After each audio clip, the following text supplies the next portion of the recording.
For most of the 20th century, the story of prehistoric Europe seemed settled. Farmers arrived from the Near East around 9,000 years ago, spread across the continent, and stayed. The hunter-gatherers they displaced either blended in or faded out, and then Europe was simply Europe, continuous and largely static, until the Romans and the Celts and the Greeks wrote it all down.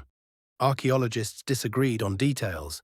They did not disagree on the basic outline. Then the ancient DNA results came back. In 2008, archaeologists excavating a gravel quarry near the village of Uhlau in Saxony-Anhalt, Germany, uncovered something that had no easy explanation. A pit grave, roughly 4,600 years old, containing 13 individuals arranged in a configuration no one had seen before. Adults and children, buried together, facing each other. Their positions were deliberate, not random disposal, not a plague pit, something careful, something done under pressure by people who loved the dead they were burying. They had died violently. The arrangements in the grave suggested someone had come back afterward, perhaps days later, to place them the way a family places the dead. The DNA from those bones would eventually connect to a finding so vast it made Uhlau look like a footnote, because researchers studying sites like this one across Central Europe kept arriving at the same conclusion. The farmers who had built Neolithic Europe for 4,000 years had not simply merged with incoming populations. They had been replaced, not over millennia, over centuries. In some regions, up to 90% of the genetic ancestry of the local farming population disappeared within 300 years, overwritten by a lineage that had arrived from somewhere else entirely. That somewhere else was the steppe. To understand what the DNA was showing, you have to go back roughly 5,000 years and a population that most people have never heard of. Archaeologists call them the Yamnaya. They were semi-nomadic pastoralists living across the Pontic-Caspian steppe, the vast grassland stretching from modern Ukraine and Russia into Kazakhstan. They herded cattle and sheep. They lived in wheeled wagons. They practiced a burial tradition so distinctive it left a visible scar across thousands of miles. Large earthen mounds, called kurgans, with the dead placed inside in a specific curled posture, their bodies stained red with ochre. The kurgans are still visible from satellite imagery today. Thousands of them, lined up across the steppe, like a genetic record written in soil. The Yamnaya were not a civilization in the monumental sense. They built no cities, they left no writing, they had no alphabet, and no monuments that have survived above ground. What they left was their DNA. In 2015, Wolfgang Haak and his team at the Max Planck Institute for Evolutionary Anthropology published a paper in Nature that analyzed ancient DNA from 69 Europeans across 8,000 years of prehistory. It was the largest study of ancient human genomes ever conducted at that point. The results were staggering.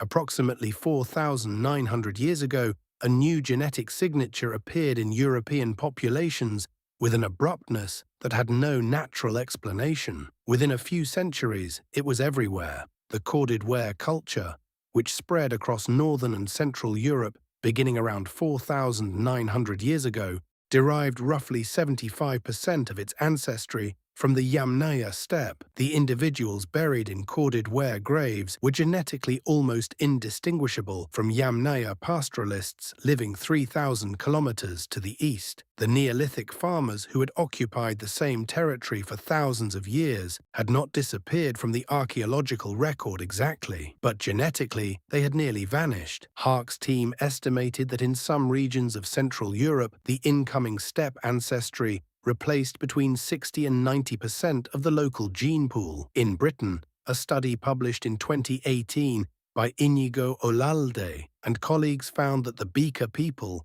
associated with the same migration wave, replaced approximately 90% of the previous British population within a few centuries of arrival, a number so extreme that when the paper first circulated in draft, several reviewers asked the team to check it again. The number was correct, and this was the problem. How do you replace 90% of a population in a few hundred years without leaving an obvious catastrophe in the archaeological record? The mass grave at Koszyce in southern Poland offered one fragment of an answer. Published in 2021 by a team led by Miroslava Zidkova at Charles University, the study extracted DNA from 15 individuals Buried together approximately 4,900 years ago, the victims were 8 children, 3 women, and 4 men. In the grave, they appeared randomly grouped. The DNA resolved it immediately. They were 3 patrilineal family units, grandfathers and grandchildren, mothers and their children placed to face each other, all killed in a single event. Blunt force trauma to the skulls, no survivors or none who stayed to bury them properly. The grave had been dug hastily, the bodies arranged by someone who came later, likely from another settlement, enough time after the deaths that the immediate urgency had partially faded. The Koszyce grave was not unique. The Schöneck-Kilian-Stetten massacre in Germany, published in 2015, documented 26 individuals killed and deliberately mutilated approximately 7,000 years ago during the early Neolithic. The Aspern-Schletz site in Austria documented a similar mass killing from the same era. What the ancient DNA studies were revealing was that interpersonal violence at scale was not an aberration in prehistoric Europe. It was recurring, and the period of the steppe migration was not a period of peaceful contact. But violence alone does not explain a 90% population replacement. A military force, however brutal, does not eliminate a continent's gene pool in 3 centuries. The population being replaced numbered in the hundreds of thousands. The mathematics require something else.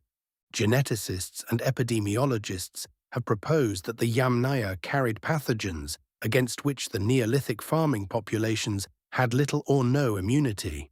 The Hark 2015 paper noted the near-simultaneous collapse of large Neolithic settlements across Europe in the centuries immediately before the genetic replacement, a pattern that looked less like conquest and more like a population already in freefall. The megasites of the Tripilia culture in Ukraine, some of the largest pre-urban settlements ever built, were abandoned and burned between 4,200 and 3,600 years before the present. The cause of their collapse remains debated. They leave no written account. The fires and the emptied streets are all that remain. Then, in 2018, a study by Eske Willeslev's group at the University of Copenhagen found early strains of Yersinia pestis, the bacterium responsible for the medieval Black Death, circulating in Eurasian skeletal remains from approximately 4,900 years ago. These early strains lacked the flea-borne transmission mechanism that made the medieval plague so catastrophically efficient. But they were capable of causing pneumonic infection, which spreads directly from person to person through respiratory droplets, and is, without modern treatment, nearly always fatal.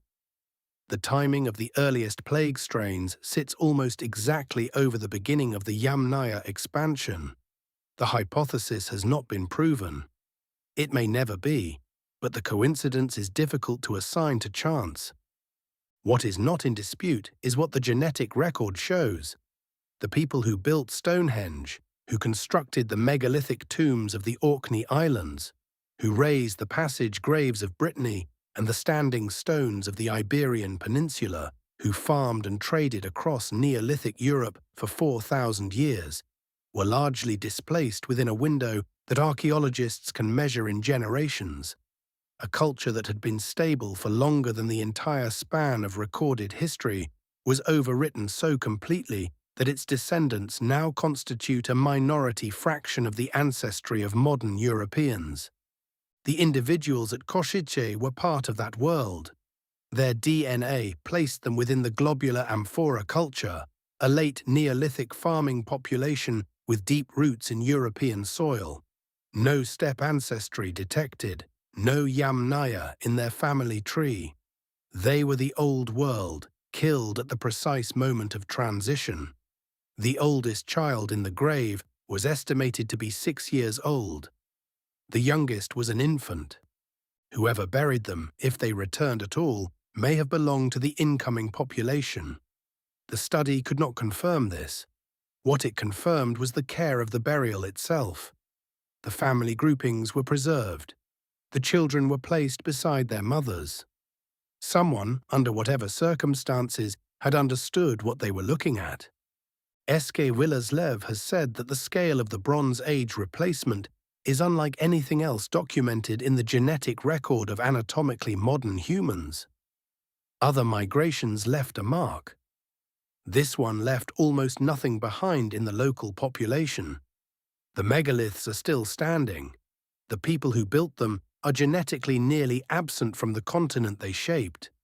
The grave at Koszyce is closed now. The 15 individuals have been reburied.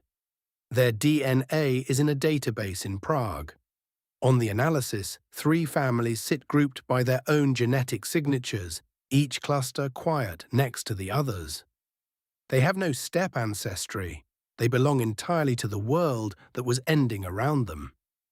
If you want more stories where ancient bones answer questions history never thought to ask, subscribe.